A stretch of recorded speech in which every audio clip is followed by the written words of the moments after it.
Welcome to LOA Today. Walt Thiessen and life coach Joel Elston here. Today is Thursday, January the 10th, 2019. It's 8 a.m. in New York and 5 a.m. in Los Angeles, 1 p.m. in London and Sydney, Australia. It's around 12 midnight. But wherever you are in the world, thank you for tuning in either to our live stream or to our recorded podcast here on LOA Today, your daily dose of happy. And Joel, we didn't get to chat last week because of a bit of a not a medical emergency, just kind of a medical interference because a situation with my wife's ever-improving health and dealing with medical personnel and so forth. But 2 weeks later, hey, it's good to talk to you again. How you doing? Doing fantastic. It's always good to be here. I can't wait to see what we got going in the show today. I know we have some guests, so I'm really excited to get into that. Absolutely, yeah. And without further ado, let's bring them in here because this is pretty cool. Jamie, who's one of the administrators of the Law of Attraction Changed My Life group, introduced me to Steve and Kelly and said, these guys would be great to bring on your show. So when I get an endorsement like that, I really can't ignore it. That's a really powerful endorsement. So first of all, let me introduce Steve Rowell. Steve is the founder and CEO of DoLifeOnPurpose.com. He's a transformational coach, an online business coach, LOA mentor, and he works with people to deliver their best life through the law of attraction, and more importantly, the mindset to deliver it. Absolutely, very important. And then Kelly Pretty is a universal love coach. I've never heard that term before. Universal love coach, spiritual leader, speaker, and best-selling author. She helps women around the world to create their dream relationships and lives, or lives, I should say, after a decade of disastrous relationships. And Kelly will talk about that because I've had the same thing in my past. She felt hopeless and like she never find meaningful life, but her whole world transformed when she discovered the world of personal development, the law of attraction, spirituality, and meditation. In less than 2 years, she went from single and despairing to engaged to her soulmate. Oh, this is going to be a fun story, I can tell. So welcome, Steve and Kelly, to the show. Thank you so much for joining us today. Thank you for having us, Walt.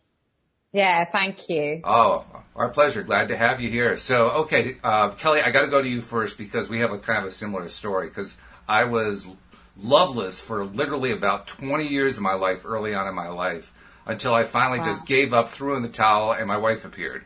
And I'm just curious to know what your story is. That's really interesting, right? Because that's like you finally released it. Exactly. And then it happens, Exactly, so yes. There's something to be said about the releasing, and that's exactly what happened to me when I got engaged. The day I had a conversation with my partner about, you know what, we don't need to get married. We love each other. That's all that matters. He proposed that night. So there's something so powerful about it.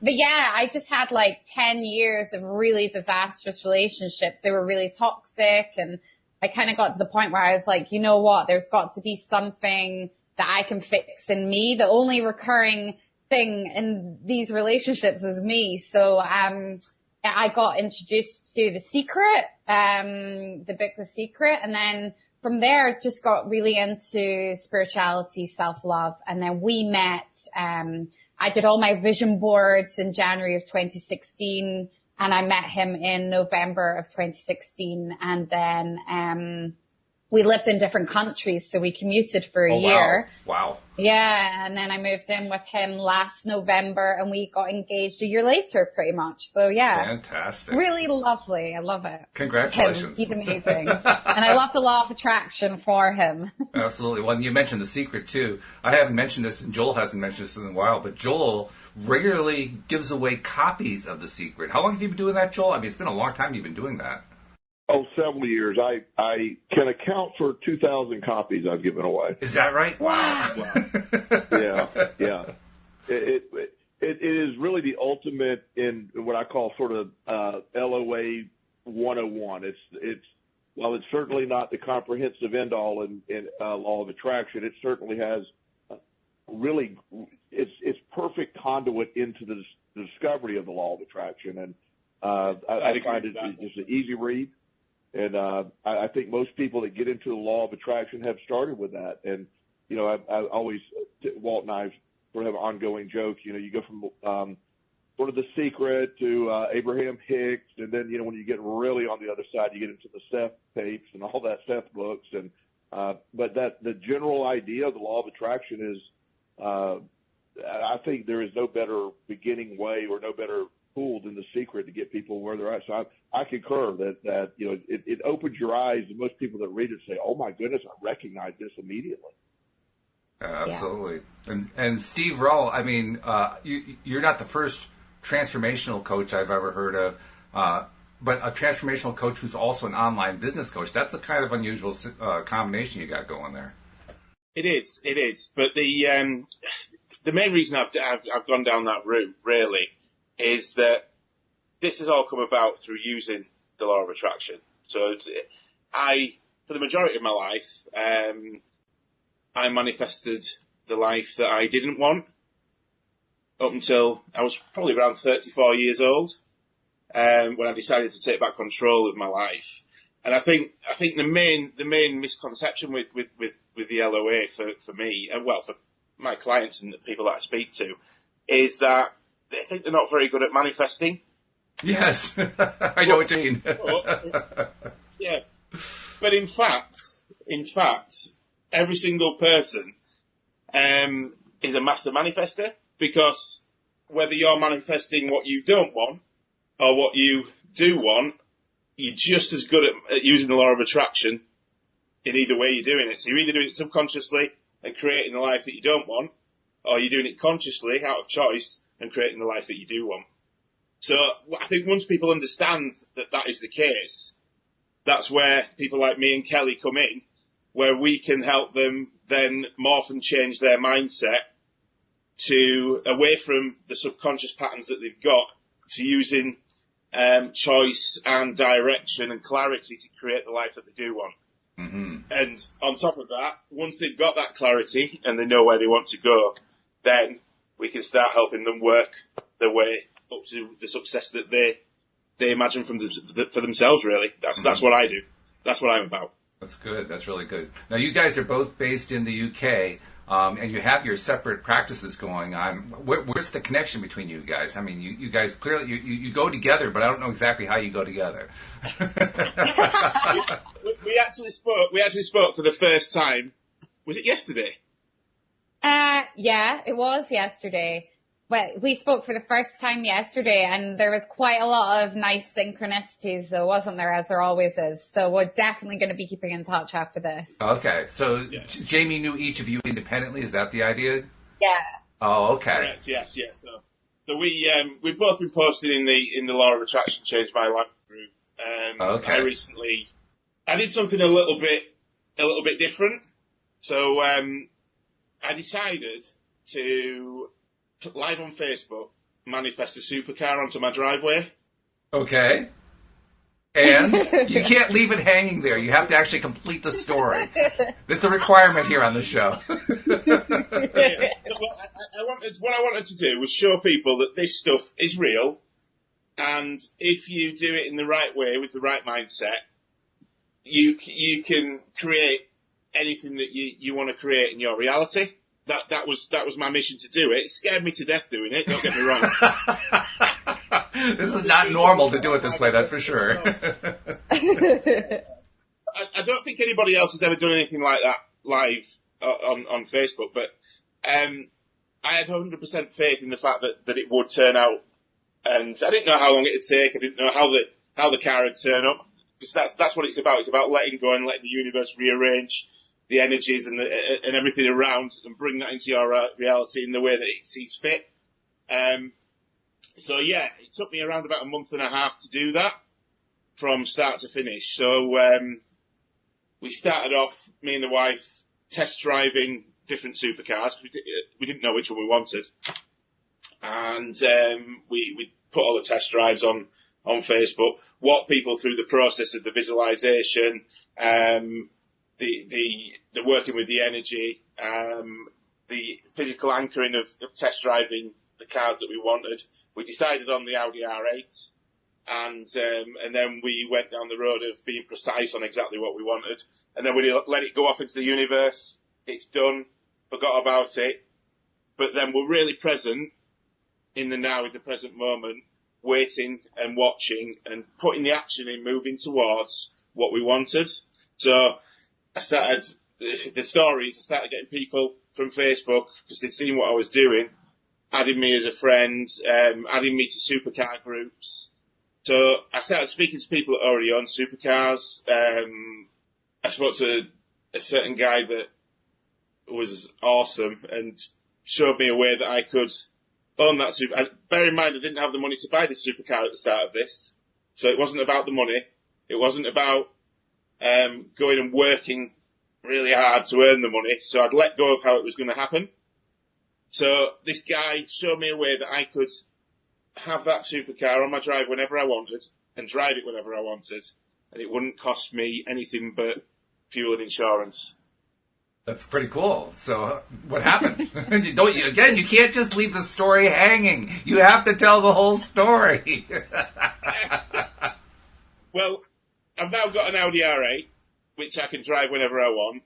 It's owned in my name, but it's hired out, so it pays for itself in effect. Really? That's an interesting concept. Yes. How does that work? I've never heard of that. Well, I wouldn't even know this was possible. I didn't know it either. Tell us about it. No. Well, that's it. That's what it is. I mean, what do you mean that it's hired out? I don't quite follow. What does that mean?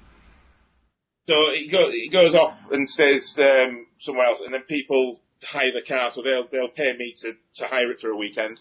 Really? So you're basically a car renter, a one-car supercar car renter. Yeah. Wow, I never heard of such a thing. That's really wild. but that's what happened. That's how it works. So I'm not gonna argue with it. No, I'm not arguing with it. I'm just curious. I'm always curious about the details. I mean, Joel, have you ever? I've never heard of anything. Have you ever heard of anything like that? I have. There's an app. It's sort of similar to Airbnb, except it's for cars. I forget the name of it. Oh, okay. I do that here in the United States. All right. Okay. Well, I just learned something new. Thank you very much. I appreciate that. That's a cool story. That's good. So Kelly's got her manifesting the relationship story, and Steve's got his manifesting the car story. Let's see, what do we have to manifest next? Pick something. No, but seriously, that's great stuff. Me and Kelly both, we had a good conversation, and I think once you start on this path, I mean, I read The Secret as well. That was the first book I ever read, which was in 2012. At that point, I was homeless. I didn't have a job. Now I've got my perfect relationship. I'm living in a lovely house in the middle of Norfolk, which is a beautiful place to live. I've got nice cars. I'm earning a decent living.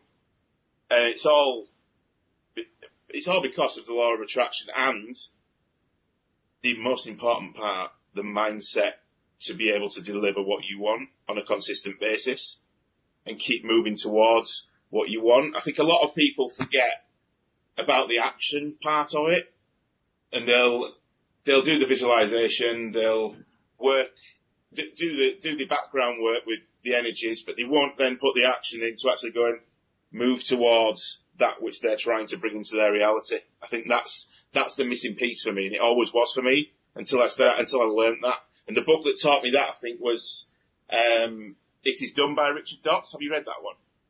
I have not, no. Try that. Richard Dotts' stuff is really good. Okay. This could actually then be called the Joel and Steve Show, because you guys have very similar stories. I don't know if you know that, Steve. Do we? Yeah. Yeah. Yes. Yeah.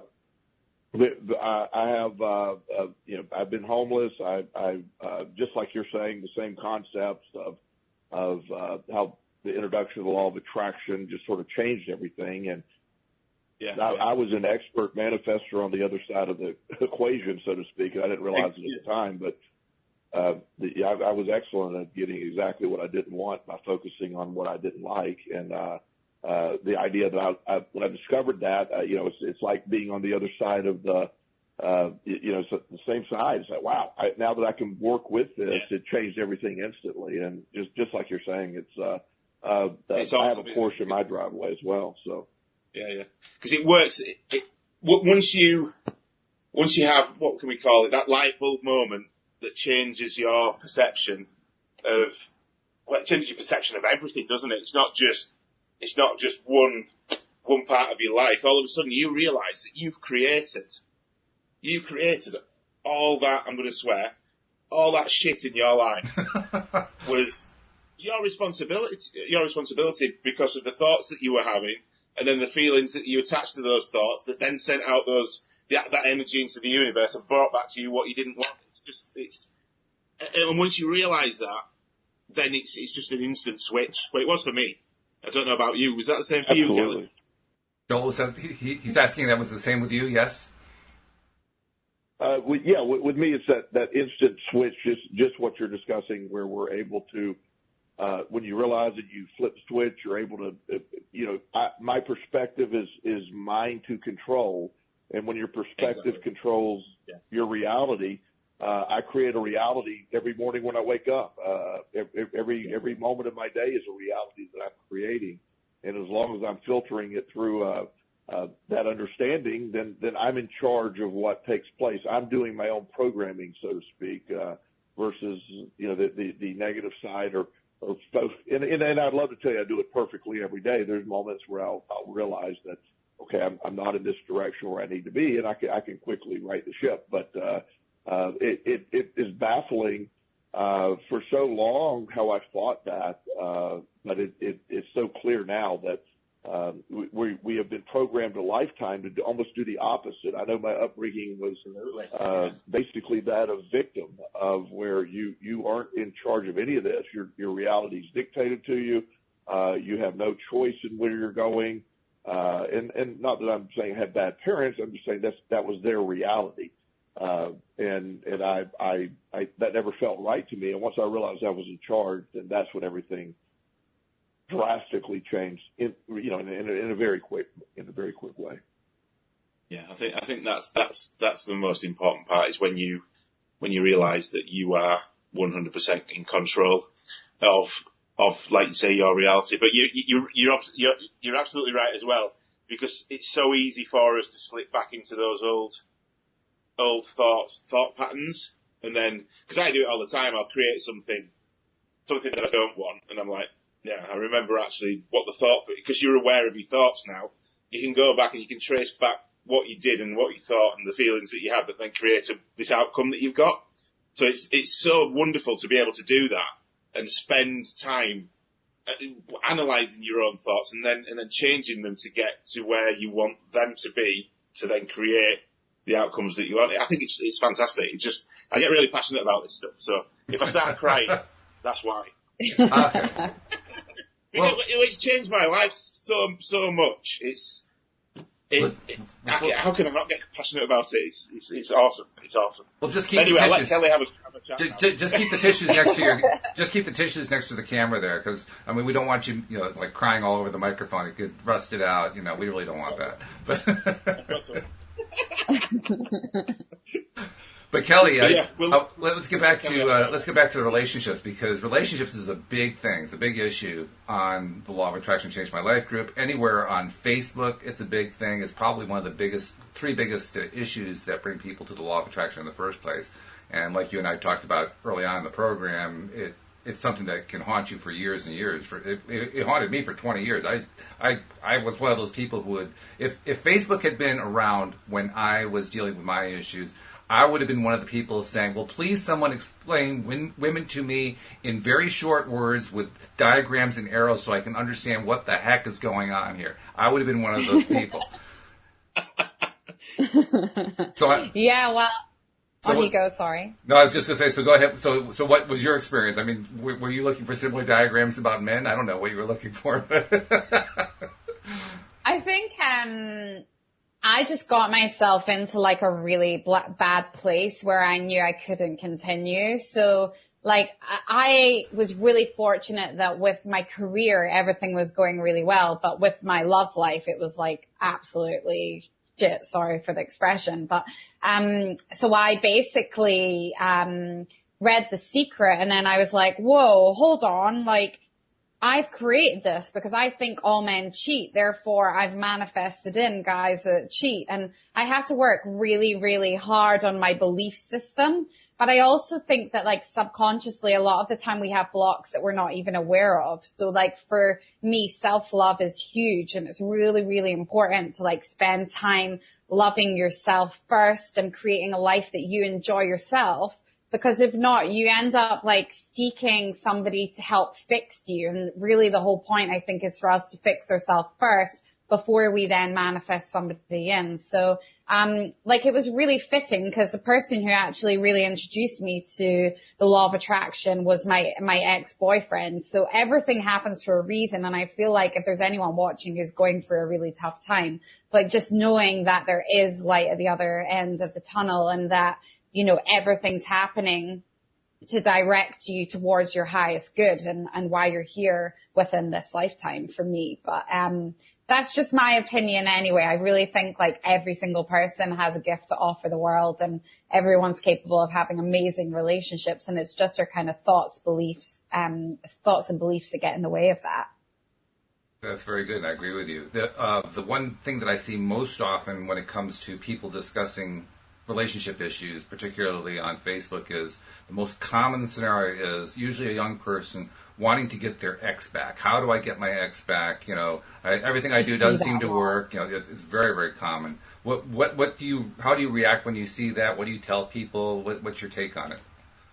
Yeah, well, actually with, Jamie tags me into quite a lot of stuff to give tips within, the law of attraction group. So, I see a lot of the time people saying, how can I get my ex back and how can I manifest a specific person, like a named person? Right. And I would say that it's not like, that is not possible. Like what you have to focus on when you're manifesting is the type of person that you want to manifest in. So listing off all of the traits of the type of individual that you want in your life because, you know, everything's happening for the highest good. And actually, maybe the best thing isn't. We always think as humans, we know the answer for ourselves when actually I really believe the universe has the answer. So if you focus on manifesting in a specific type of person and then say, for instance, you split up with your current partner, then that's happening for the highest good, even though when you're going through it, it feels terrible,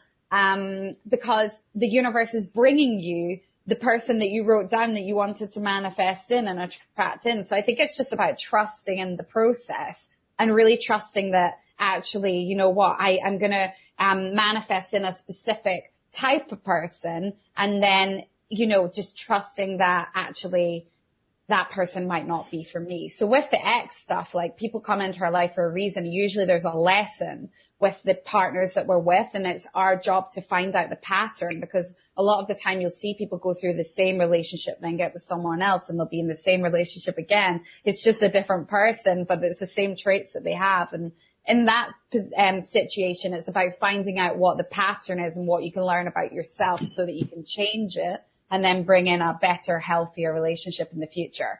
Yeah. Shelley Epperly, who does the Wednesday evening podcast with me, is one of the people in our live stream listening audience, and she points out that so many people think their soulmate is going to complete them, but the truth is you have to complete yourself, which sounds very much like what you're talking about. Yeah, 100%. It's about like when you write down those traits of what you want in a person, looking at every single one of those traits and being like, how do I show up in life? Do I show up as this person with all these traits? Because the person we bring in often is a mirror of who we are and how we're showing up in the world. So if we're writing down, I want someone who's generous. I want someone who's, you know, worked on themselves. I want somebody who is, really successful. Then you have to work on yourself and make sure you're showing the universe that you're like stepping up and actually I'm working to have all those traits in myself as well. Yeah, I agree with you. In fact, that whole concept of working on yourself, first of all, when I met my wife, Louise, like I told you earlier, it was after just completely giving up, throwing in the towel. And then, of course, she shows up because now all my resistance was gone because I decided, well, this is never going to happen for me. But after we met and after we married and had been together for a while, a question we would often ask each other was, why do you think we took so long to meet? Because we met when we were in our 40s. And we thought, you know, geez, why couldn't we have met earlier? And we came to the conclusion that we just weren't ready. We both had work to do on ourselves. And until we did that work, there was no way we were going to connect, which is, I think, really important. Yeah. You know, there's just really no way to make a relationship work until you have got yourself into alignment. In the same way that Steve was talking about being in alignment for attracting that supercar into the driveway. It's the same alignment. It's just, toward a different goal, but it's the same basic principle. Totally. And that's the thing, like I think my partner and I laugh because we're like, oh my God, can you imagine if we met 10 years ago? He would have hated me. I was like out clubbing and he was not a big clubber at all. He was really sensible. He was actually married at the time. He had a baby on the way and I would have been like, oh, I don't want to be with someone like that. So it's just like perfect divine timing and just trusting in that, but making sure that in the meantime, you're creating your best life so that you can manifest in all these other amazing things. My wife often tells me that if we had met back when we were in our 20s or 30s, I would have turned and run the other way. Because at the time she was so codependent, she would have been so clingy and I wouldn't have wanted it. And that's probably true. And simultaneously, I mean, it turned out what my big issue was, I was convinced that no woman that I met was ever going to want to have a relationship with me. And I didn't realize I was convinced of that. But deep down, that's what I believed. So, and it got worse over time. So that if I would meet a new woman, instantly, the first thing that would go on subconsciously was, well, this isn't going to work. I mean, I hadn't even had a conversation yet, right? Yeah. And it's so interesting. Thank you so much for opening up about that, because it's so interesting, because I think women assume that when a man's energy is maybe showing that he's not as interested or he's playing around or playing games or whatever, and they often never ever would think, oh, well, it's actually because maybe he's not ready, or maybe he actually doesn't think he's good enough for me. They instantly assume I'm not good enough for this person, therefore they don't want me. So it's just about changing your mindset around it all, because men and women, we're so similar, and I think we kind of forget that. That's true. I mean, there's a story that my wife tells about when we met very early on, within like a couple months of having met. We went out to dinner together, and I had had a rather long day at the office, but finally was able to break away. We went out to dinner. We went to a chain restaurant. I don't remember which one it was. And we're sitting there, and I'm sitting at the table like this. And she's saying, oh, God, it's over. He doesn't love me. He isn't interested in me. And then the food came, and I went like this. And she said, oh, he was just hungry. That's all it was. Hungry. Yep. Yeah. So same story as what you're telling. Absolutely. But I think that's something that a lot of people do as well, is which causes people so much pain inside themselves, is that they assume they know what's going on in the other person's brain. They assume they know what the other person's thinking, feeling, rather than, this is one of the things that I've learned that's helped me hugely, is to actually, rather than assume, just ask. Yeah. Just ask, and then you get the reality of what's actually going on. So that just opened that up for me, because me and my wife often, not so much now, but when we first met, we always used to assume what the other one was thinking until we read the Four Agreements. Can't remember who wrote it, but we both read that book, and that talks about assuming. Mm-hmm. And I think one of the main issues in most relationships, not just love relationships, that might be work relationships, family relationships, whatever, is that people assume they know what someone else is thinking and feeling, and that causes so many issues. It doesn't have to. All you need to do is communicate better. Yeah, that's true. That's true. Well, Joel, that's something actually you've talked about a lot during all the podcasts we've done over the years, because Joel has actually a specialty. He works with kids who are caught in the foster home system. Usually the ones who are not able to get adopted for one reason or another. And the stories, I mean, I won't put you on the spot, Joel, to ask you to tell a bunch of stories, but you deal with situation after situation where you realize early on the kid was never really listened to. I mean, everybody made assumptions about who this kid was, and so the kid became who they thought he was. Well, and that's taking exactly what we're saying on a more of a global scale, where, you know, we are, whether we're telling ourselves something or somebody else is telling us, or whatever programming we have in life, that's what we start to believe. And I have one young man in particular, and I work with several, so this is sort of it worked in a lot of ways, but one in particular that had such an astounding effect is, within 20 minutes of talking to him, I asked him the questions and I asked him who he was, and he gave me his mental health diagnosis when I asked him who he was. And he said, well, I'm oppositionally defiant and I'm attention deficit disorder and I'm depressed. And I go, that's not who you are. Tell me about you. And he didn't have the ability to tell me who he was. And and he's a very bright young man. And as we untangled this very complicated web that he had lived, his mom had died when he was in foster care in our prison system, and he was told all of these things. He was medicated as if he were just this animal almost with the drugs he had him on. And as we talked, he was able to see. I said, well, you're oppositionally defiant because you were told you're oppositionally defiant. You're depressed because your mom died, not because you lack serotonin.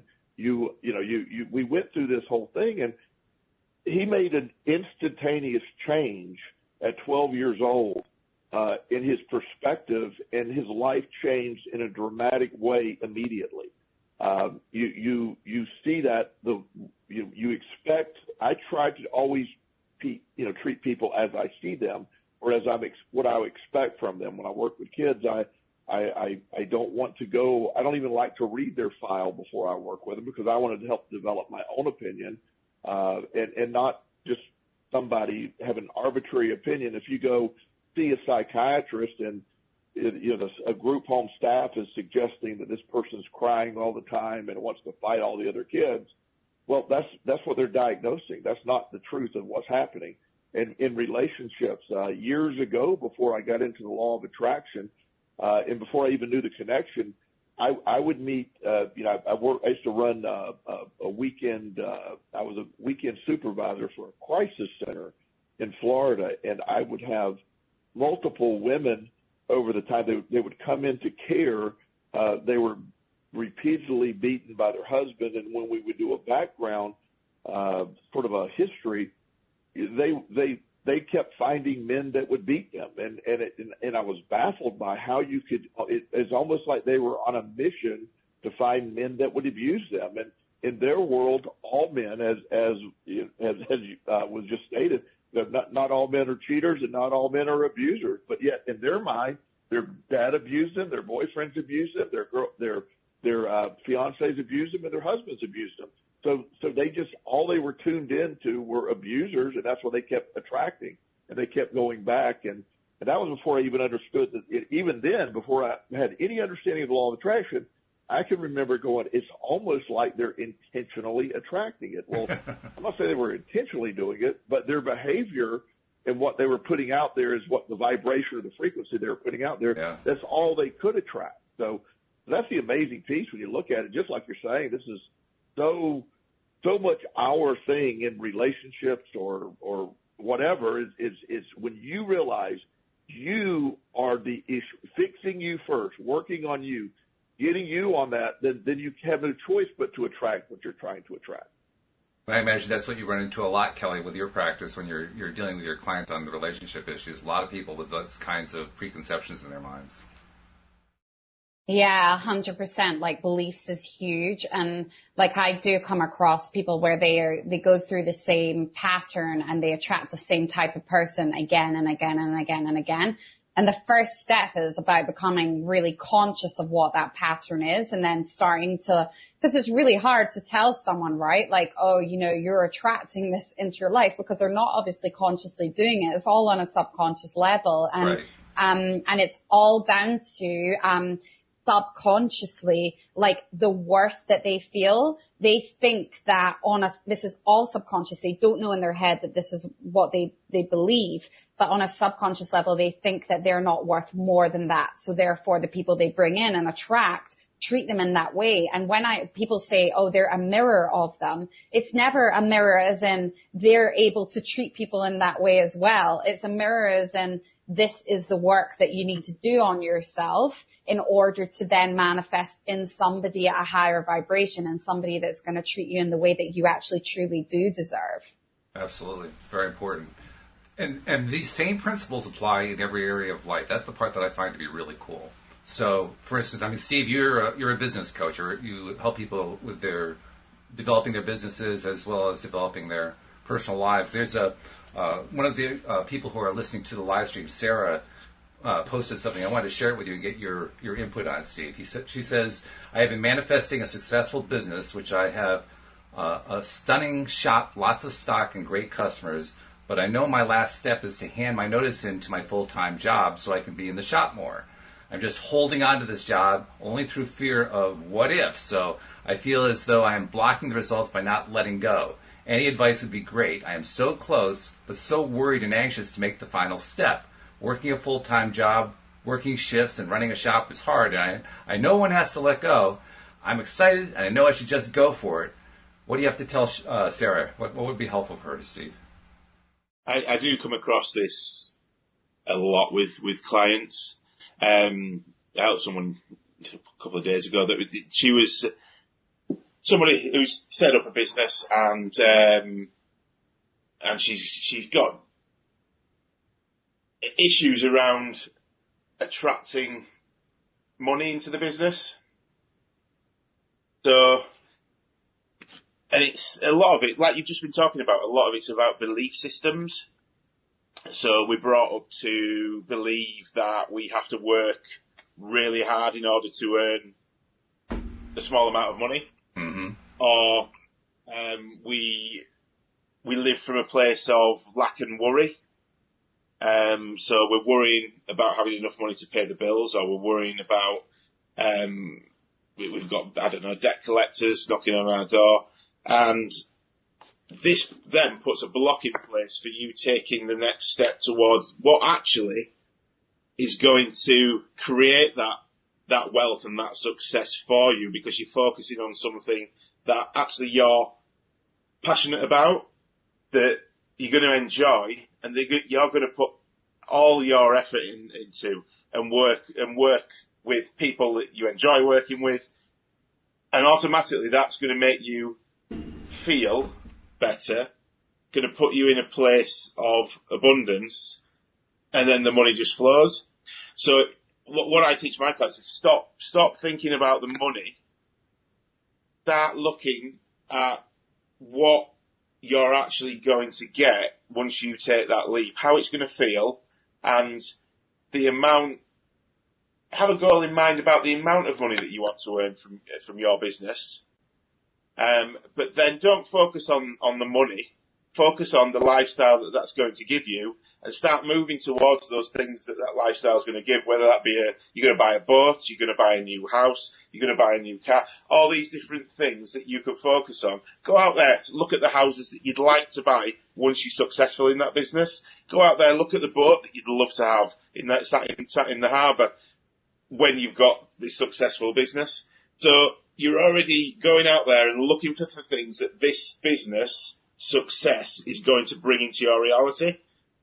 That then lifts your vibration to where it needs to be to allow those funds to come in, rather than sitting where you are, staying in the same spot and creating the same reality over and over again of all this hard work you're putting in for this other company that you're working for, and not focusing on what you actually 100% enjoy. So I'd say to Sarah, do let go of the job, but if you're not comfortable with doing that yet because of your belief system, what we need to be doing is shifting that belief system to a place where you are comfortable in leaving your job. So I would start going out, doing the things that this successful business is going to give you. So go out there, start looking at houses, whatever it is. I don't know what it is for you, Sarah, because I'm not you, but go out there and go and start experiencing the things that this successful business and the amount of money that you're going to earn from it is going to give you. Then you'll see that the success will start coming to put you and your belief system where it needs to be to then hand your notice in. That's the advice I give. I hope that makes sense. Well, actually, she's already responded, and you're connecting completely with her, because she's saying, white Range Rover, black alloys. I'm on it. Got it. There we go. Awesome. That's it. Exactly that. Go and do it. Go test drive one. Go speak to people. Find out how it feels to have that. Lisa says, I'm off to the travel agents. Thank you. Fantastic. Yeah, well, that's cool. When you can inspire people like that, and I know you guys, all three of you, get this on a daily basis with all the clients you deal with, but when you can inspire people like that, I mean, is there anything that feels better in your life than helping somebody else break through like that, Steve? No. To be honest, I get every client that I work with and that I help, and clients previous will tell you this, and they'll be happy to do that. I get emotional when they have a breakthrough, because that's how much it means to me to see someone else get what I've got and get to a state of being and self-belief that's just so expansive and life changing. How can you not enjoy doing that? Absolutely, yeah. And Kelly, do you find that it also impacts your own life when you have those kinds of breakthroughs? Yeah, 100%. Like, I think it's so important to do what lights you up in life. And I really love, in particular, speaking to large groups, like being on stage in front of hundreds of people, because I feel like you can help so many more people. And when I'm in that place, it honestly feels like I've done it so many times, even though I've actually got a year's experience, it feels like I've done it forever. So I think that in life, when you're in the right place, like you can feel it in your body, right? This is what I'm supposed to be doing with my life. But like seen people go through these breakthroughs and realize the power that they have within themselves is like incredible. Joel, I know you're also a public speaker too. Is she describing your experience? Yeah, absolutely. When you're speaking, in my mind, the first time, the biggest crowd I've spoken to is about 5,000 people. And wow. When I looked around the corner, I just was like, oh no. It was, I'd never seen that many people, and these are a bunch of doctors and psychiatrists from around the country. And I just had an immediate, almost reverse law of attraction attack, like, oh, I can't even do this. And then as I realized, that I am one of the people they have come to see. I was able to get myself there and to see their response. And really when you're making eye contact, if you have the ability, depending on the venue, I could have the first few rows I could see, and you can tell when people are engaged or when people are sort of not. And to see that the first few rows and there were doctors were writing things down. And I started, as I was talking, I realized I'm having an impact, and with anything, with any of the work I'm doing, I'm sure my colleagues will agree here. The same thing we're talking about with the law of attraction, when you're with somebody, either on the phone or in person, you're putting out your own energy.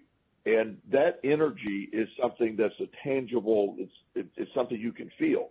So when you're feeling that on stage and then you're putting it out to the crowd and the crowd's starting to feel it back to you, there is a synergy there that's almost impossible to explain. You're nailing it. This is helpful. You can feel that. And it's whether it's sitting in my office with, one or two people or standing on a stage in front of 5,000 people, I know when I'm making that connection, and when I feel that connection and that energy back, it's amazing. I believe that I've been, I know I've been with people, they are energy drainers, and when I'm with a group that's an energy drainer, I can feel that as well. So I have to vibrate it at a higher level when I'm with people there. So feeling that, and when you're putting that toward the universe, you're making that connection. That is the wheelhouse of the law of attraction. That's where everything comes together. It's the energy we're putting out there. That's what is there, that the law of attraction responds to. And other people, they're attracted to that, especially when they're trying to tune into it. So I feel very alive. But I also, I feel very alive. I had a family of 4 yesterday come in, and I felt just as alive speaking with them because I was a connection for them and help for them that they haven't been able to find to this point. So it really is such a great feeling to be able to do this for a living. And it is, as Steve was saying, it's very, you get chills sometimes when you're like, wow, when somebody changes their life because they came to you and you open their eyes, that's an amazing feeling. Absolutely. Well, Kelly, Steve, and Joel, we're going to put everything to the test here because one of our more frequent call-in people is on the Blue Jeans platform with us today. Sam occasionally calls in while he's on his drive. I believe he lives in the West Coast. And on his drive into work, he will call in and ask us questions. So, Sam, I'm going to try to bring you in here if you're interested, and see if there was anything that you wanted to ask our crew. I can't unmute it at my end. You're going to have to mute at your end if you're interested. But if there's something you want to bring it up now. And how you doing? Good. How are you guys doing? Hey. Hi, Sam, how are you? So I just tuned in. I know I'm a little late, which I was a little upset because I was actually, the crazy part was I was actually thinking about all the things you were talking about this morning, and I tuned in and you guys were talking exactly about what I was thinking. Wow. So it's crazy.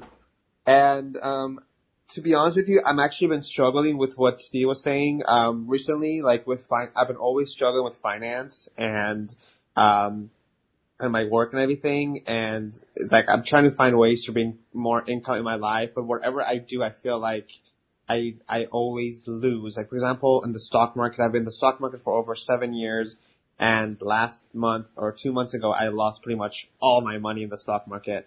And I've been doing it for so long, and I just feel like it's not working out, and I hate it when things don't work out. And I don't give up. So I've lost a lot of money in the stock market, but I mean the stock market is more of a gamble thing in a way. But at the same time, with my work as well, most of my work that I do, I feel like I'm not getting anywhere, and I'm trying to change that. And I was telling Walt that I recently got into laws of attraction recently. I met this one person she's very into laws of attraction. She's a good friend of mine. And, she's always pushing it, and it's sort of changing things. But, at the same time, I mean, there are still those times where I have negative thoughts and try to turn them around. But when it comes to like finance and money, it's very hard for me. It's hard for me to do it because all my life I've been rewired to a different way. My family was struggling when I was little.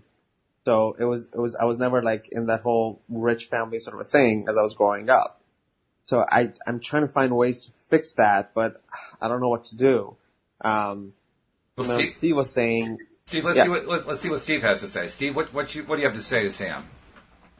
Well, I resonate with what you're saying there, Sam, because I come from a very similar background. So my parents, especially my mother, she'll probably won't like me saying this, but never mind. She's very, very focused, very, very focused on money and not spending any of it and saving it and being very, very careful with it because we never had enough, which I understand and I get that.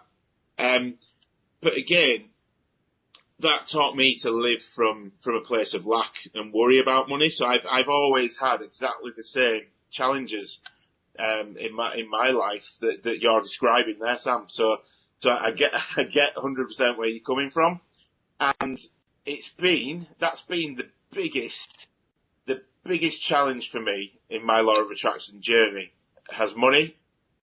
Oh, yeah, I can manifest anything which is material, so cars, motorbikes, houses, whatever, boats, whatever you could think of. But I always struggled with cold hard cash.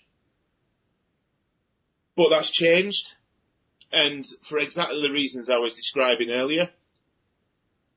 It's about moving, for me, I have to do it in the way that works for me. I don't know whether this will work for you, Sam, but it might do because it's a similar background. I struggled with manifesting cash because I couldn't put an emotional connection to it, so I couldn't connect emotionally to money because it was just paper or metal or some numbers on a screen. So I found it difficult to do that. So what I do now is I'll envision an amount of money that I want to earn over a period of time or whatever. And like what I was saying to Sarah earlier, I'll go out and I'll find the things, I'll decide what I want to do in my life to change my lifestyle once I've got that amount of money. So, for example, at the moment, I'm currently in the process of manifesting 1.2 million over the coming however long it takes, but that's my target that I'm doing. So I'm going out now and I'm looking at £500,000 houses in my area that I want to move into, and spending time doing that. I'm also test driving other supercars that I'd like to have. I'm looking for a house with a double garage to put those supercars in, and going and experiencing what it's like to be in these houses, stood in that garage where my cars are going to go, and then doing all the visualization and all the techniques that I've learned from The Secret and the other books in order to bring that into fruition. And I know 100% that I need that money to come to me to be able to do it. So that's the way I get around my blockage on money. Whether that'll work for you, some I don't know, but it's worth a try. It works. It's worked for some of my other clients because you're going out there, you're working out the amount of money that you want, and then you're going and experiencing the things so you get the physical anchoring from having that amount of money because you're experiencing what it'd be like to do the things that money will bring to you, if that makes sense. It does. So for example, with me there's two things that I really want. One is I really want a penthouse really badly, somewhere in LA. And two, I'm dying to get a Tesla. Tesla is a very expensive car. And, my lease that I have currently, I have a really small Audi right now, and that lease is ending in a couple months. I know that in a couple months I cannot get a Tesla. I mean, it's reality. So you've just decided that you can't get a Tesla by then because of your current belief system. How do you know it's not possible? It might be possible. Something might happen. True. In my experience. Okay. I mean, okay, that makes sense. All right. And then, yeah, those two things are, it's just like, I guess you're right. I guess it is my belief system.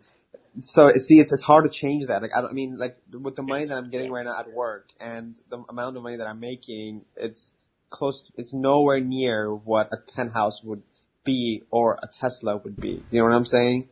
So what I'd suggest doing, with your mindset and belief systems, it's really difficult to make a massive jump. So if you're currently earning a certain amount of money, but you know you need this amount of money that's jumping right up here in order to get what you want, what you need to do is micro shift your subconscious, because your subconscious mind will always win the battle. So if you believe that you can never have enough money to buy that penthouse, currently you'll never have the penthouse. But what you can do is work towards manifesting a little bit at a time. So if you believe it's possible, I don't know, to manifest $100, which is a small amount of money, start there and then gradually move it up. So decide, I don't know, I want to buy a new phone or laptop or whatever that costs $100.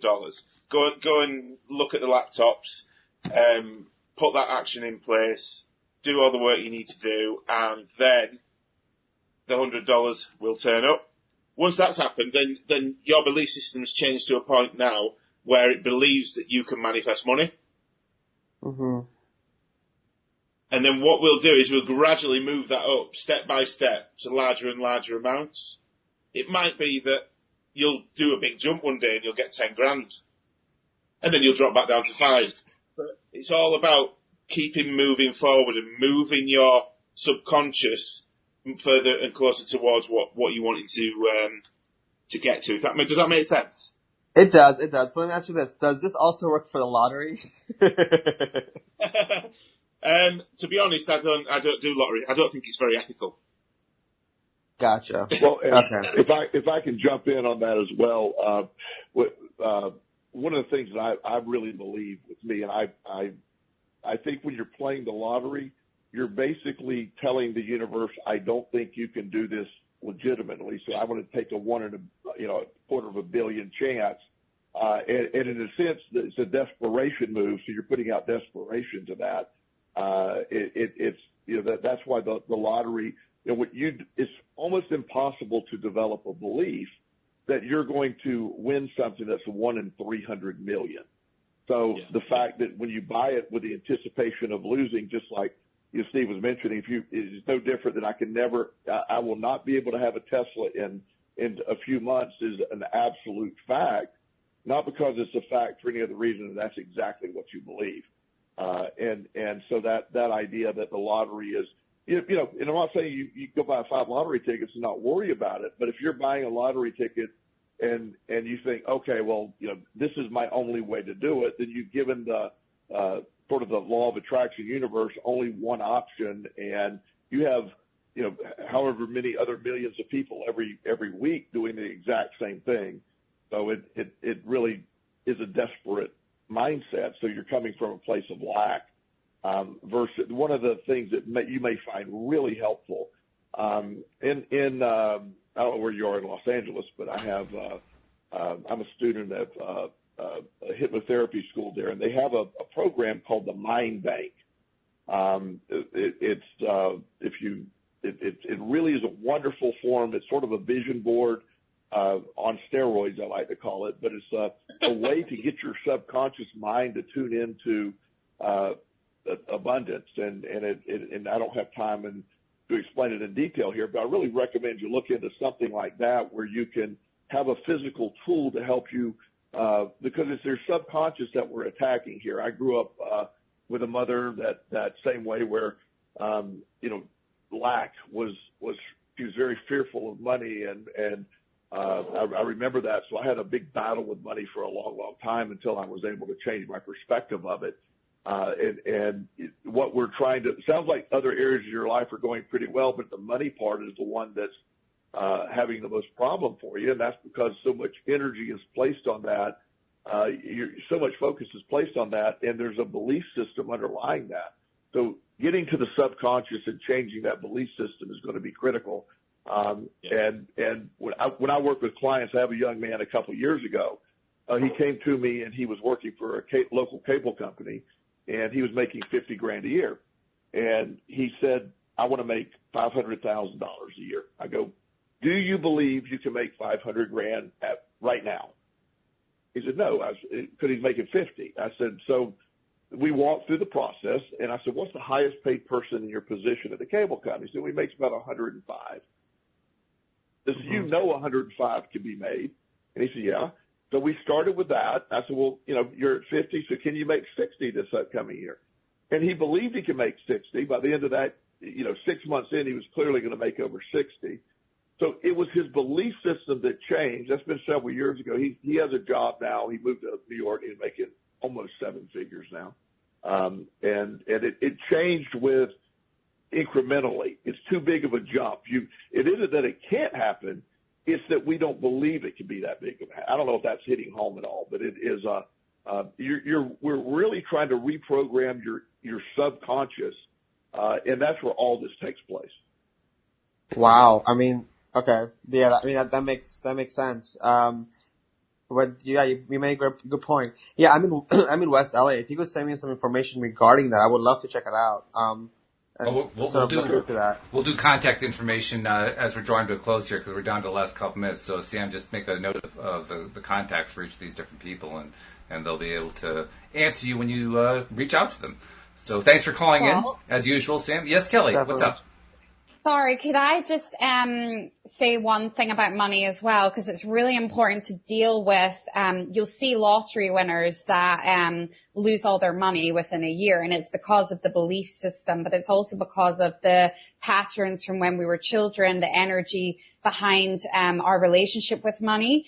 So there's a really, really amazing book called Earth is Hiring by Peta Kelly. And she does a big, big chapter on our relationship with money. And there's a lot of exercises in there that will help to shift the energy from your childhood into a place where you're in a better relationship. You've got a better relationship with money. So hopefully that helps as well. Yeah, that's good. Wow. That sounds good too. I'm definitely going to get that one. All right. Yeah, it's amazing. So, Sam, thanks for calling in. There's one other person's quote I wanted to share before we finish up the show, because we're really running out of time here. But Paula contacted us, Joel and I, a few weeks ago, and shared her story, and she wanted to tell us what has happened since then. She was basically trying to help her husband get into a better mental space. He had lost his job and so forth. She said she's been telling her husband and her son about scripting, and I didn't do it with a job for him, as I thought it wasn't right to do, as he is his own person. But yesterday I decided to do it as if he was already in a job and with other details about it. But at the end of it, I put, for the highest good of all concerned, thank you, universe. And that way, if it was for his highest good, and if it hadn't been, it wouldn't have happened. Well, he went to an interview, and I knew before he went that he got it. I just felt it, and he did get it. What I didn't know until afterwards was that he had actually scripted for it too. So she concludes.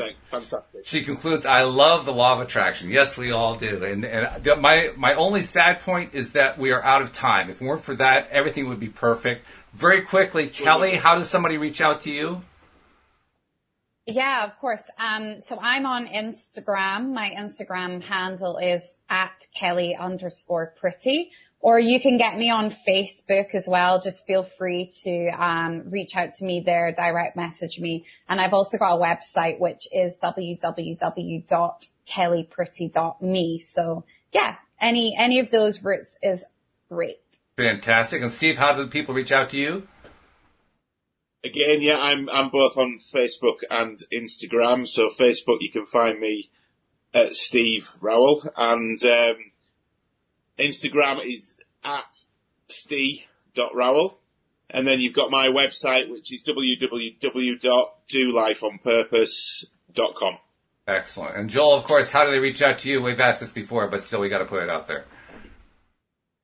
Absolutely. It's Joel Elston at Gmail. I'm on Facebook. My website is joelelston.com. All right. Thank you, Steve and Kelly, for joining us today. This has been a pleasure. We've really appreciated it. We're going to have you guys back in the future. And I'll figure out when to fit you into the schedule, but we'll definitely have you guys back. So thank you for joining us. And we hope. Amazing. Thank you.